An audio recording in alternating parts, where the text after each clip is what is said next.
द्रौपदी के 7 रहस्य। द्रौपदी महाभारत का वह किरदार है जिसके बिना महाभारत की कल्पना भी नहीं की जा सकती है। महाभारत का युद्ध भले ही पांडवों ने जीता था, लेकिन युद्ध को जीतने की प्रेरणा द्रौपदी थी। द्रौपदी वो ज्वाला थी जिसने अपनी मर्यादा और सम्मान की प्राप्ति के लिए कौरवों के खून से कुरुक्षेत्र के मैदान की प्यास बुझाई।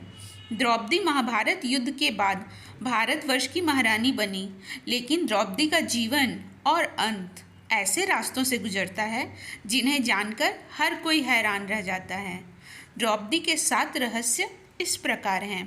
पहला, द्रौपदी का निर्भीक और शक्तिशाली व्यक्तित्व। अपने जीवन में द्रौपदी ने ना ही कभी किसी से हार मानी और ना ही वो कभी किसी से डरी। भरी सभा में जब द्रौपदी को निर्वस्त्र करने का दुस्साहस किया गया तो उन्होंने चुपचाप बैठे हुए भीष्म पितामह, द्रोणाचार्य, कृपाचार्य जैसे महान योद्धाओं को फटकार लगाई कि आप जैसे योद्धाओं के बीच एक नारी का अपमान हो रहा है और आप लोग तमाशा देख रहे हो। माना जाता है द्रौपदी कोई साधारण कन्या नहीं थी, बल्कि वह अग्नि से प्रकट हुई थी। दूसरा, द्रौपदी को प्राप्त था ऐसा वरदान। धार्मिक कथाओं में द्रौपदी को दिव्य कन्या बताया गया है।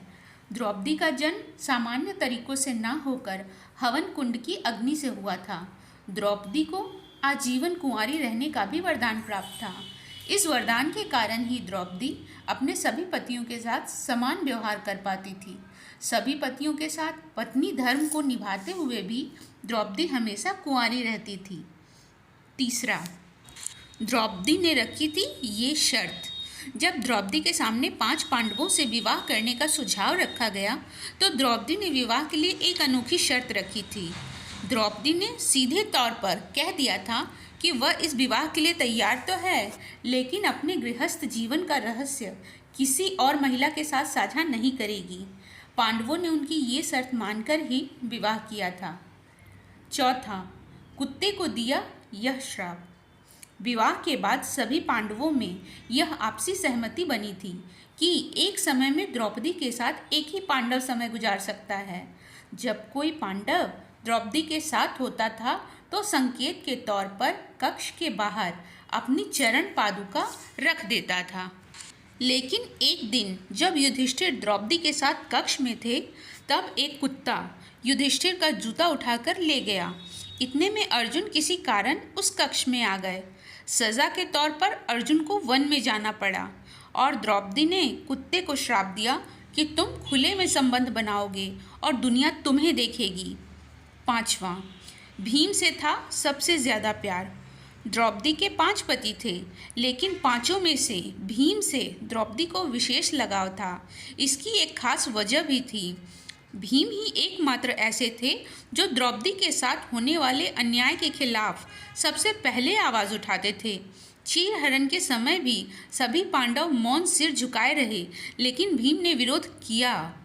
दुशासन वध के लिए प्रतिज्ञा भी भीम ने ली थी और द्रौपदी के प्रण को भी भीम ने ही पूरा किया था। छठा, शरीर त्यागने से पहले द्रौपदी ने भीम से ऐसा कहा था। द्रौपदी के बारे में भविष्य पुराण में कहा गया है कि वह पूर्व जन्म में एक विधवा ब्राह्मणी थी, जबकि कुछ कथाओं में उन्हें इंद्राणी और लक्ष्मी स्वरूप भी बताया गया है।